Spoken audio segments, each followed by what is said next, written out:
मी Shyamal Sable, MC news Jalna बातमीपत्रात आपलं सर्वांचं स्वागत। या बातमीपत्राचे प्रायोजक आहेत संजीवनी मल्टी स्पेशालिटी हॉस्पिटल, आपल्या आरोग्याची संजीवनी, the skill to heal, the speed to care. Nagrej मसाले, अस्सल मराठमोळी गावरान चवीसाठी नागरेज मसाले आपल्या जवळच्या किराणा दुकानात उपलब्ध। आता बातम्या सविस्तर। उजास संस्था, Birla and medical grades foundation व महानगरपालिका यांच्या संयुक्त विद्यमाने जालना सॅनिटरी नॅपकिन तयार केले जातात। विविध महिला बचत गटामार्फत तयार केले जाणारे सॅनिटरी नॅपकिन इतर राज्यात विक्रीसाठी पाठवले जातात। यानिमित्त आज पत्रकार परिषदेचं आयोजन करण्यात आलं होतं। या पत्रकार परिषदेत ही माहिती देण्यात आली आहे। उजास संस्था, बिर्ला अँड मेडिकल ग्रेड्स फाउंडेशनच्या सहकार्याने जालना येथील त्यांच्या उजास ग्रीन क्लॉथ पॅड मॅन्युफॅक्चरिंग युनिटचा पहिला वर्धापन दिवस आज साजरा करण्यात आला। त्यांच्या मार्फत शाश्वत क्लॉथ पॅड तयार केले जातात, ते संपूर्ण महाराष्ट्रभर जावेत। या बचत गटातील महिलांनी कशा पद्धतीने हे युजेबल पॅड तयार केले आहे त्याची माहिती जनसामान्यात व्हावी, उपजीविका निर्मिती, आर्थिक स्वातंत्र्य आणि मासिक पाळीबद्दल आरोग्य जागरूकता वाढवण्याच्या दृष्टीने आणि या प्रोडक्टचा जास्त प्रमाणात अवेअरनेस व्हावा या दृष्टीने आज रोजी पत्रकार परिषदेचं आयोजन करण्यात आलं होतं। या पत्रकार परिषदेला महापालिकेचे आयुक्त संतोष खांडेकर, उजासच्या सरव्यवस्थापक पूनम पाटणकर, महापालिकेचे सहाय्यक आयुक्त केशव कानपुडे यांची प्रामुख्याने उपस्थिती होती। आपलं नाव सांगा ना, जी पत्रकार परिषद घेण्यात आली, मेन उद्देश काय होता या पत्रकार परिषदेचा? माझं नाव पूनम पाटकर, मी आदित्य बिर्ला एज्युकेशन ट्रस्टमध्ये जे उज्जास प्रोजेक्ट आहे त्या प्रोजेक्टला हेड करते आहे। आजचं जे आपण पत्रकार परिषद बोलवली होती त्याच्यामागचं एक कारण हे होतं की आपला ज्या उज्जास प्रोजेक्ट आहे त्याला 1 वर्ष पूर्ण झालेलं आहे। त्याचा आज वर्धापन दिन होता आणि जे प्रोडक्ट आपण बनवतो आहे, जे रियुजेबल पॅड आपण बनवते आहे ते इतर महाराष्ट्रामध्ये सुद्धा जावं, या महिलांनी काय केलं आहे त्यांची जर्नी ही सगळ्यांना समजावी आणि हे जे एक प्रोजेक्ट जालनामध्ये चालू आहे, जे गव्हर्नमेंटच्या सुद्धा सपोर्टनी चालू आहे, ते इतरांना समजून त्याचा मोठ्या प्रमाणात अवेअरनेस व्हावा आणि त्यांचं प्रोडक्टचं मार्केटिंगसुद्धा खूप चांगल्या पद्धतीने व्हावं, या उद्देशाने आपण ही परिषद बोलवलेली। या प्रोजेक्ट मागे महिला बचत गटाला याचा फायदा झाला की रोजगार मिळाला असं काही? इकडे जे एक बचत गट आहे जे दामिनी म्हणून नावाने आहे, त्या बचत गटामध्ये जवळजवळ 20 ते 25 महिला आहेत आणि सध्या या 20 ते 25 महिला इथे येऊन हे प्रोडक्शन करतात प्रोडक्शन युनिटमध्ये आणि त्या सगळ्यांचं इन्कम हे साधारणतः वाढलेलं आहे। तर आपल्या प्रोजेक्टला आत्ता करंटली असोसिएटेड जवळजवळ 20 ते 25 महिला आहेत। मार्केटिंग कशी आहे या मार्केटिंगमध्ये? सध्या तरी आपण उज्जासच्या निर्मितीने जवळजवळ 14 डिस्ट्रिक्टमध्ये अवेअरनेस करतो आहोत। या प्रॉडक्टचा आपण अवेअरनेस करतो आहोत। हे प्रोडक्ट आपण पहिल्यांदी इतर डिस्ट्रिक्टमध्ये पाठवतो आहे आणि त्याचं जवळजवळ डिस्ट्रीब्युशनही आपण फ्री करतो आहे, जेणेकरून लोक वापरतील, त्याचा अंदाज घेतील आणि मग हे जर प्रोडक्ट वापरलं किंवा चांगलं झालं तर त्यानुसार त्याचा डिमांड जनरेशन खूप चांगल्या पद्धतीने होईल आणि म्हणून आपण अशा पद्धतीचं मार्केटिंग स्ट्रॅटेजी करतो आहे। जवळजवळ आपले आत्तापर्यंत तरी जितके पॅड आपण बनवलेले आहेत तितके सगळे पॅड आपण आपले विकले गेलेले आहेत। जालन्यातील रामनगर ते माणेगाव आणि नाहवा ते पाथरुड या रस्त्यांची कामे निकृष्ट दर्जाची होत असल्याची तक्रार भाजपा युवा मोर्चाच्या तालुकाध्यक्ष मुकेश चव्हाण यांनी बांधकाम मंत्र्याकडे केली आहे। या प्रकरणात कारवाई करण्याची मागणी त्यांच्याकडून करण्यात आली आहे।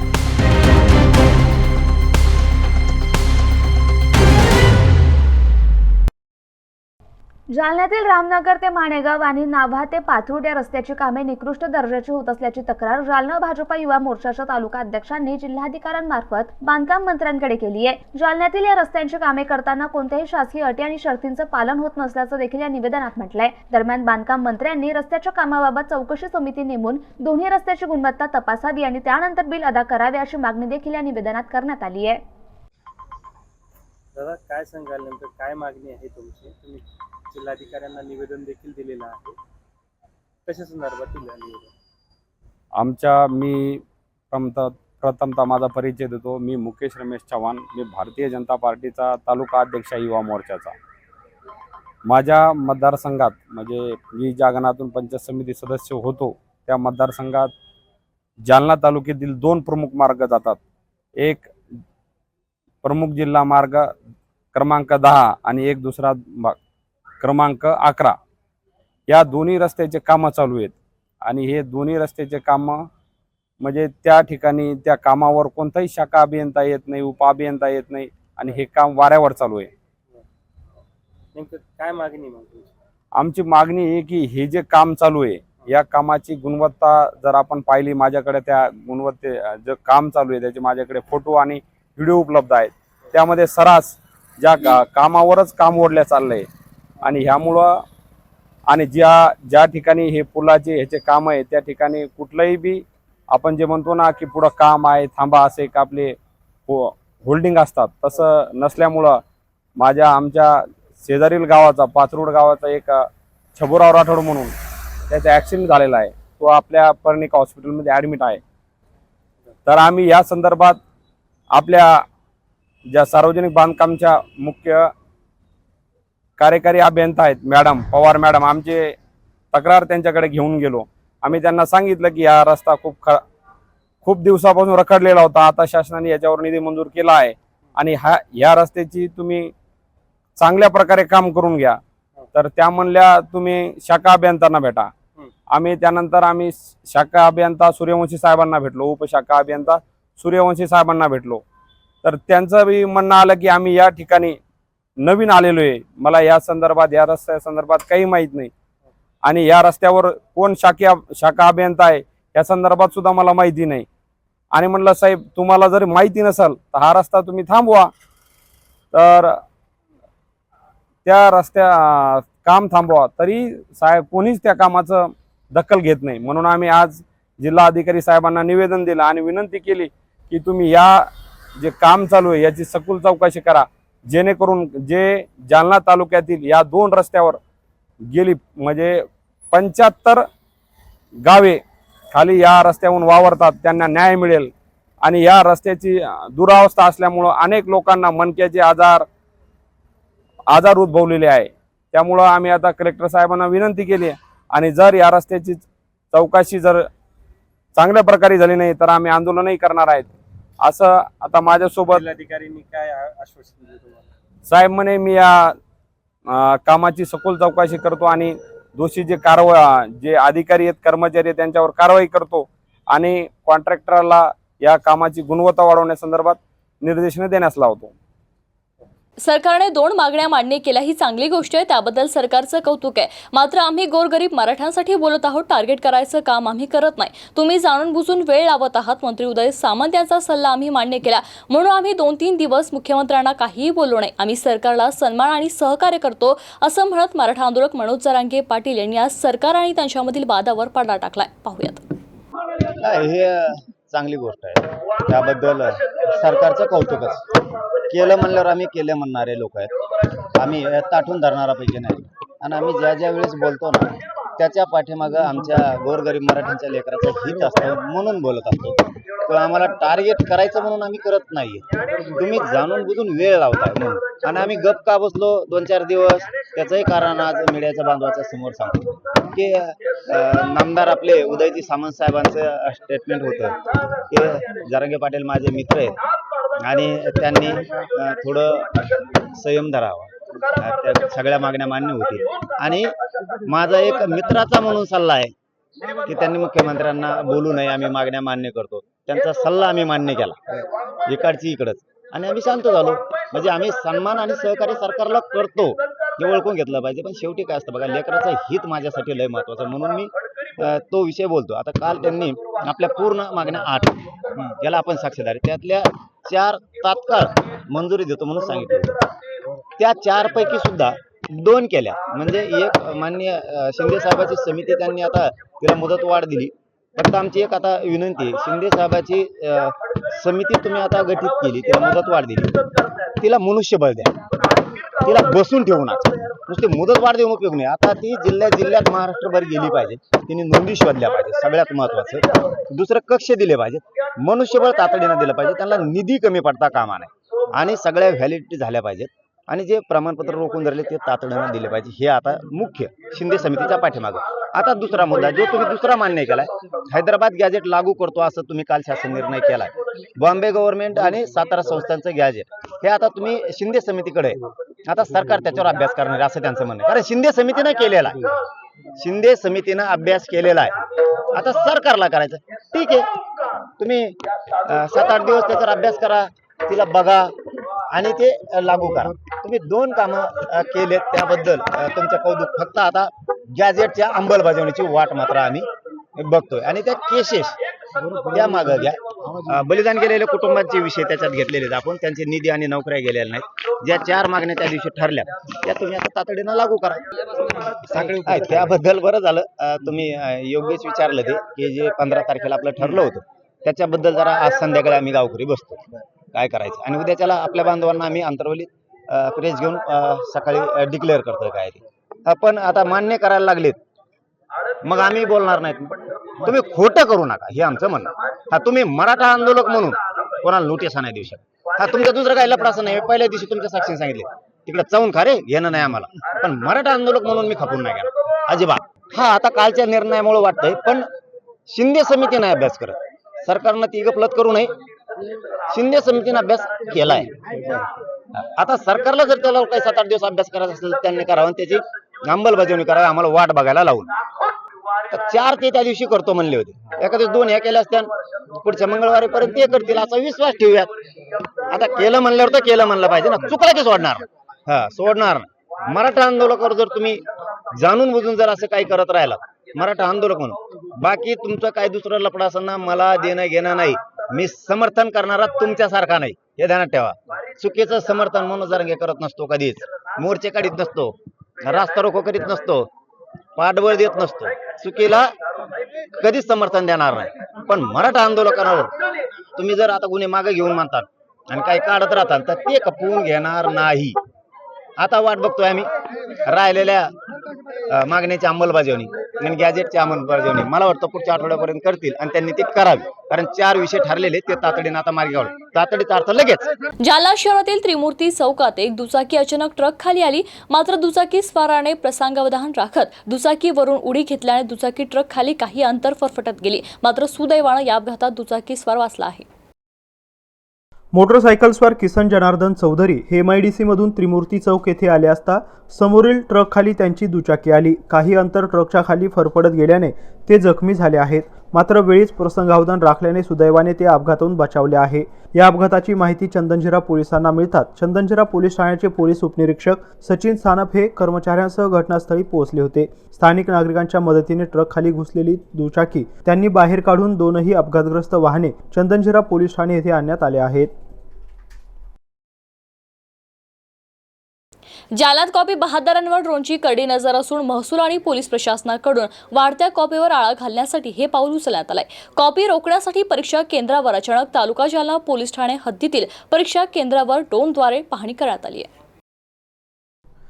जालन्यात कॉपी बहादरांवर पोलीस आणि महसूल पथकाकडून आता ड्रोनद्वारे नजर ठेवली जाणार आहे. जिल्ह्यातील अनेक केंद्रांवर कॉप्यांचा सुळसुळाट पाहायला मिळत असून त्याला पायबंद घालण्यासाठी प्रशासनाने हे पाऊल उचललंय. हे पथक जिल्ह्यात कोणत्याही परीक्षा केंद्रावर अचानक जाऊन पाहणी करणार आहे.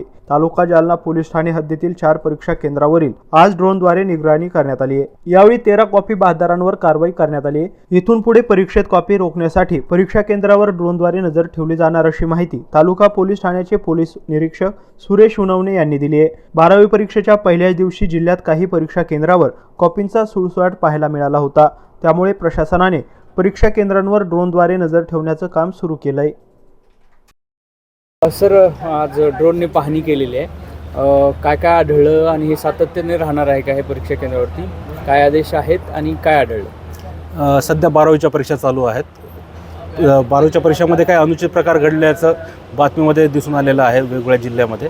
तर त्या अनुषंगाने जिल्हा अधीक्षक श्री माननीय बन्सल साहेब, अप्पर पोलीस अधीक्षक श्री नोपानी साहेब, उपविभागीय पोलीस अधिकारी श्री कुलकर्णी साहेब यांच्या मार्गदर्शनाखाली जालना जिल्ह्यामध्ये जे परीक्षा केंद्र आहेत तिथं अचानकपणे ड्रोनद्वारे पाहणी करून कुठं अनुचित प्रकार घडत असल्यास तिथं कारवाई करण्याचे निर्देश दिले होते. त्या अनुषंगाने आज 4 ठिकाणी परीक्षा केंद्रावर भेट दिलेली आहे. त्या ठिकाणी कोणता अनुचित प्रकार घडून आढळलेला नाही आहे, पण असा कोणता अनुचित प्रकार ड्रोनमध्ये दिसून आल्यास त्यांच्याविरुद्ध कायदेशीर कारवाई करण्यात येणार आहे. बरं, परीक्षा आता चालूच राहणार आहे. सगळीकडे हे असं अचानकपणे पाहणार आहोत का आपण? हो, अचानक कोणत्याही परीक्षा केंद्राला भेट द्यायचं आणि ड्रोनद्वारे पाहणी करायचे निर्देश माननीय पोलीस अधीक्षक साहेबांनी दिलेले आहेत. तर कोणत्याही परीक्षा केंद्राला अचानकपणे भेट देऊन हा उपक्रम राबवला जाणार आहे. मागील पेपरमध्ये काही कारवाया झाल्या रस्त्यावरच्या? नाही, आत्तापर्यंत तर निदर्शनास कोणतं आलेलं नाही आहे आमच्या तालुक्याच्या हद्दीमध्ये, पण जिथं कुठं निदर्शनास येईल तिथं आम्ही कारवाई केली जाईल. जालना शहरातील पंचायत समिती परिसरात असलेल्या जिल्हा परिषदेच्या गोडाऊनला आज सकाळी 4 वाजेच्या सुमारास भीषण आग लागली. या आगीत गोडाऊनमधील संपूर्ण साहित्य जळून खाक झालंय. जालना शहरातील पंचायत समिती कार्यालय परिसरात जिल्हा परिषदेचे गोडाऊन आहे. या गोडाऊनमध्ये जुने फर्निचर आणि विविध कागदपत्रे ठेवण्यात आली आहेत. आज सायंकाळी 4 वाजेच्या सुमारास या गोडाऊनला भीषण आग लागली होती. ही आग नेमकी कशामुळे लागली हे मात्र कळू शकले नाही. मात्र या आगीमध्ये गोडाऊनमधील जुने फर्निचर आणि विविध विभागाची कागदपत्रे जळून खाक झाली आहेत. जालना अग्निशमन विभागाच्या जवानांनी 2 बंब आणून ही आग आटोक्यात आणण्याचा प्रयत्न केला, मात्र ही आग विझवू शकले नाही. सायंकाळी उशिरापर्यंत ही आग विझवण्याचे प्रयत्न सुरू होते. काय मत आहे आपलं? आता 2 तासापूर्वी ह्या पंचायत समितीमध्ये आग लागली याची माहिती मिळालेली आहे. ही आग सकाळी 10 वाजता लागलेली आहे. इथल्या कोण्याही कर्मचाऱ्याला ही आग दिसली नाही. इथून थोडं धुपण निघत होतं. काही लोक इथून जात असताना त्यांना धुरा दिसल्यामुळं ते म्हणले की इथं काहीतरी आग लागलेली आहे. त्यानंतर 2 तासानंतर इथल्या कर्मचाऱ्याला माहिती मिळाली ही आग लागली म्हणून. आम्ही तसंच या ठिकाणावर मी माळशिंद्रा गावचा सरपंच आहे आणि वंचित बहुजन आघाडीचा युवा जिल्हाध्यक्ष जालना. मी जिल्हाधिकारीला या ठिकाणी फोन केला. जिल्हाधिकाऱ्याला तातडीनं फोन केल्यानंतर त्यांनी तातडीने या ठिकाणी पहिली गाडी पाठवली. पहिल्या गाडीनं ही आग काही कंट्रोल झाली नाही, तर 2 ते 3 गाड्या आल्या. अद्याप ही आग तुम्ही बघू शकता, ही आग मोठ्या प्रमाणात चालू आहे. इथले जे बिडो साहेब आहे हे काही कारणास्तव बाहेर होते. त्यांना इथं जालन्याला येऊन फक्त 1.5 महिना झाला आहे. त्यांना इथलं ह्या गोदामामध्ये काय आहे हे त्यांना माहिती नाही. त्याच्यामुळे ते सांगत आहे की फक्त साहित्य होतं आणि जुनं होतं आणि स्कार्प होतो, असं काही नाही. ह्यामध्ये रमाई आवास योजना, घरकुल योजनेचे आता आपण बघू शकता तिथं अंगावर ओढण्याचे कमळसुद्धा आहे, काही रग, काही खंदिलं, म्हणजे गरिबा लोकांचे या ठिकाणी साहित्य होतं आणि ते जळून या ठिकाणी खाक झालेलं आहे. या शासनाचा, प्रशासकाचा आम्ही वंचित बहुजन आघाडीच्या वतीने जाहीर निषेध करतो. आणि हे निष्कृष्य दर्जाचं शासन आहे इथं बसलेलं. आणि जो कोणी असेल हे परिसर सांभाळत असेल, बांधकामाचा असेल किंवा इथला गटविकास अधिकारी असेल, याचा आम्ही तीव्र शब्दामध्ये या ठिकाणी निषेध करतो. आणि ज्याने कोणी ही आग लावली असेल, जो अज्ञात आहे असं त्यांचं म्हणणं आहे, तर याचे इथं कॅमेरेसुद्धा आहे, आपण बघू शकता. आणि अशा जर चोऱ्या घडत असेल तर इथं वॉल कंपाऊंड आहे. इथं जे 2-2, 3-3 या ठिकाणावर सिक्युरिटी असतात. मग हे काय करतात, अशी आग लागतात. बाजूला हाकीच्या अंतरावर इथं 300 कुटुंब राहत आहे, यांचेच कर्मचारी. आणि त्या कर्मचाऱ्याचा अनुचित प्रकार रात्री जर आग लागली असती तर इथं जीवित नक्कीच हानी झाली असती. काय नाव आपलं? विजय लाने. इथे काय आहे या रूममध्ये आणि कोणकोणतं साहित्य जर कोणाच्या अंडरमध्ये आहे? आम्ही प्राथमिक माहिती घेतली. त्यामध्ये चोरीच्या अनुषंगानं मागच्या बाजूला कोणीतरी अज्ञात चोरट्यांनी त्याला भगदाड पाडलं आहे आणि चोरीच्या उद्देशानं आत घुसून आग लावलेली आहे. वास्तविक पाहता त्यामध्ये पंचायत समितीतलं जे जुनं फर्निचर आहे, जे मोडकळीस आलेलं फर्निचर, मोडलेलं फर्निचर आम्ही सगळं ठेवलं होतं. आमचा अभिलेख कक्ष वेगळा आहे की जो पंचायत समितीमध्ये आहे, पण हे जे आहे ते जे जुनं फर्निचर होतं ते या गोडाऊनमध्ये ठेवलं होतं. सर, हे गोडाऊनच्या अगोदर तुम्ही आत्ता म्हणताय की मागून बोगदा पाडला होता, या अगोदर कोणी बघितलं नाही का? नाही बघितलं, आजच लक्षात आलं. मॅडमचा मला 1 तासापूर्वी फोन आला की यामध्ये मागच्या बाजूनं कोणीतरी होल पाडलेला आहे. आम्ही अज्ञाताविरोधात गुन्हा दाखल करणार आहे. तर या अनुषंगानं बांधकाम विभागाच्या अंडर होतं म्हणून? नाही, दोन्हीच्या अंडरमध्ये आहे. बांधकामचं साहित्य आणि पंचायत समितीचंही जुनं साहित्य. रेकॉर्ड नाही, जुनं साहित्य आहे, जुनं फर्निचर होतं जे की आम्ही स्क्रॅप मटेरियल ठेवलं होतं. सर, अंदाजे मटेरियल किती होते? अंदाजे नाही सांगता येणार.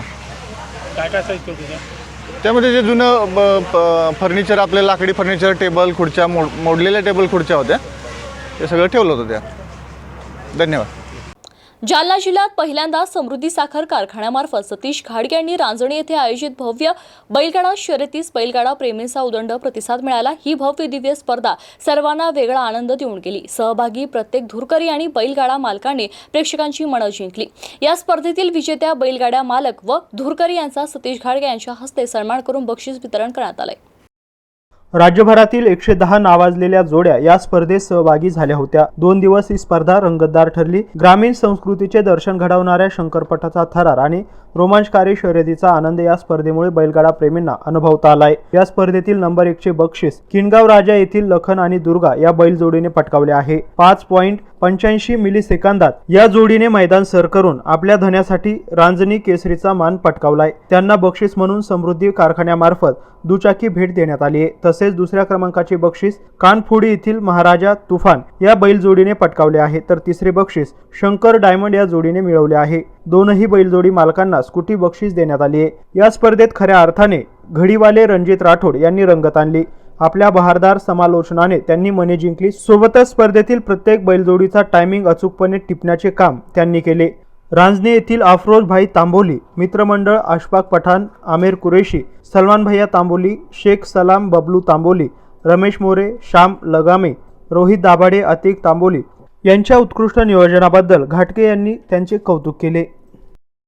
जालन्याच्या घाणेवाडी येथे 70 एकर जागेवर 95 कोटी रुपये किमतीचा सौर ऊर्जा प्रकल्प तयार करण्यात येणार आहे। 15 मेगावॅट क्षमतेचा हा सौर ऊर्जेचा प्रकल्प असून या प्रकल्पाचे काम एप्रिल 2025 पर्यंत 50% पूर्ण करण्यात येईल, अशी माहिती शिवसेना आमदार अर्जुन खोतकर यांनी आज आयोजित पत्रकार परिषदेत दिली आहे। जालना महानगरपालिकेला दर महिन्याला पाणी पुरवठा करण्यासाठी 4.5 ते 5 कोटी रुपये वीज बिलावर खर्च करावे लागतात। दरम्यान घाणेवाडी येथे सौर ऊर्जा प्रकल्प झाल्यानंतर जालना महानगरपालिकेला दरमहा 4 कोटी रुपयांचा फायदा होईल आणि हा पैसा जालन्याच्या विकासासाठी वापरला जाईल, अशी माहिती शिवसेना आमदार अर्जुन खोतकर यांनी पत्रकार परिषदेत बोलताना दिली आहे। आपलं शहर अंदाजे 5 लाख वस्तीचं शहर आहे आणि आपल्या शहराला दररोज पाणी पुरवठा करण्यासाठी 54 ते 58 लक्ष मीटर पाण्याची गरज आहे आणि ही गरज आपण आजपर्यंत पूर्ण करू शकलो नाही। निवडणुकीच्या काळामध्ये मी जनतेला शब्द दिला होता की या संदर्भाने मी काम करेन, लोकांना रोज पाणी मिळेल, किमान 1 दिवसाआड तरी पाणी मिळेल, अशा प्रकारची तजवीज किंवा या कामासाठी मी प्रयत्नशील राहील। आपल्याकडे 2 सोर्स आहेत पाण्याचे, एक घाणेवाडी आणि एक जायकवाडी। घाणेवाडीमधून आपल्याला पाणी 5 ते 7 दशलक्ष मीटर मिळतं आणि उर्वरित 50 TMC पाणी, आपल्या 10 लक्ष मीटर पाणी आपल्याला जायकवाडीमधून या ठिकाणी आणावं लागतं। आज रोजी जायकवाडीमधून आपल्याला 18 दशलक्ष मीटर व घाणेवाडीमधून 5 दशलक्ष मीटर असं 23 दशलक्ष मीटर पाणी आपल्याला या ठिकाणी आज मिळतं। 6 दिवस ते 8 दिवस अशा प्रकारचे दिवस पाणी द्यायला 8 दिवस कधी 10 दिवस लागतात। जे पाणी आपण 18 दशलक्ष मीटर पाणी जायकवाडीहून आपण उचलतो, या पाण्यासाठी आपल्याला महिन्याला वीज बिल 1 कोटी रुपयापर्यंत भरावं लागतं। महिन्याला 90 लाख ते 1 कोटी भरावं लागतं आणि दररोज पाणी देण्यासाठी आपल्याला हेच बिल महिन्याला 2.5 ते 3 कोटी रुपये 50 दशलक्ष मीटर पाणी उचलण्यासाठी 3 कोटी रुपये हा वीज बिल महिन्याला भरावा लागेल। याचबरोबर आपला STP प्लॅन सुरू होतोय एप्रिलमध्ये, एप्रिल नंतर तोही 10 लक्ष मीटर क्षमतेचा आहे.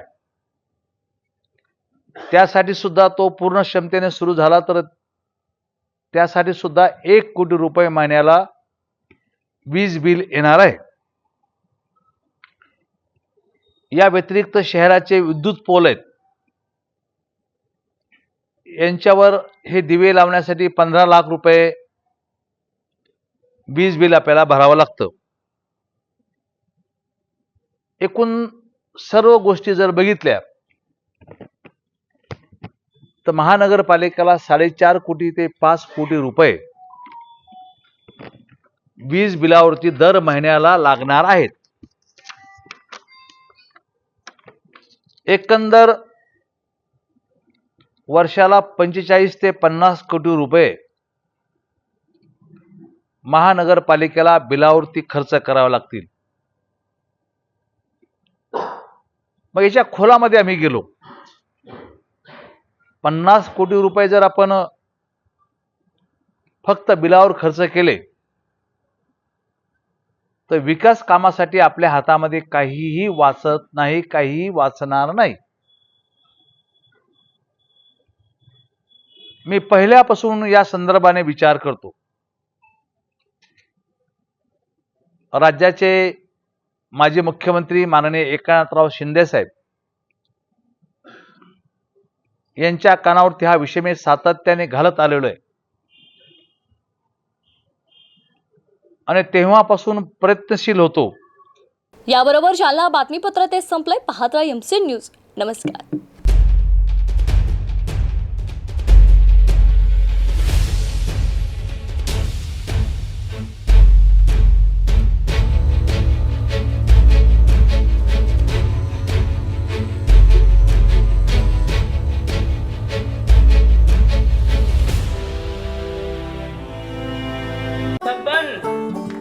आपको कलेक्टर साहिबा के हाथों से इनामी घर मिल रहा है.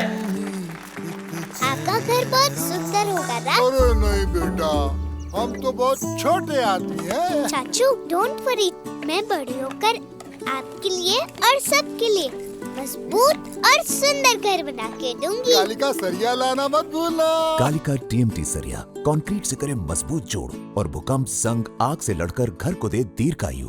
कालिका सरिया मैं भूली नहीं. बेटिया आप कलेक्टर. कालिका TMT, फैसला जो मजबूत हो.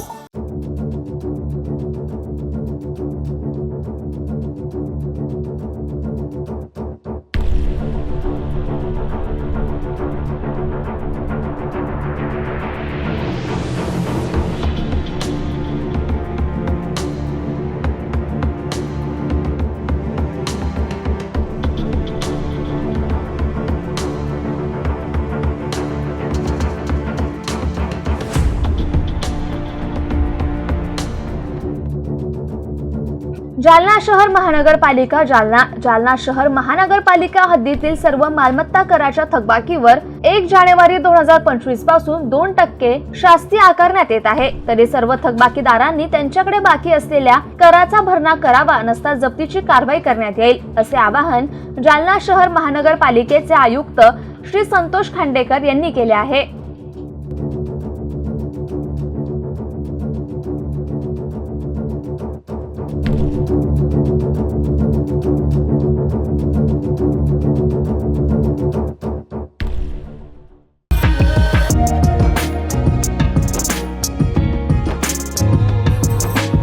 जीतो ladies wing Jalna present Femina Festa JITO lifestyle exhibition 16 February 2025. Time 10 AM to 9 PM. Venue Guru Ganesh Bhavan Jalna. Shopping, food zone, game zone, entertainment, gold and silver jewellery, imitation jewellery, dresses, kids wear, men's wear, saris, accessories, travel essential, home decor, robotics, dry snacks, tattoo making and much more. Open for all.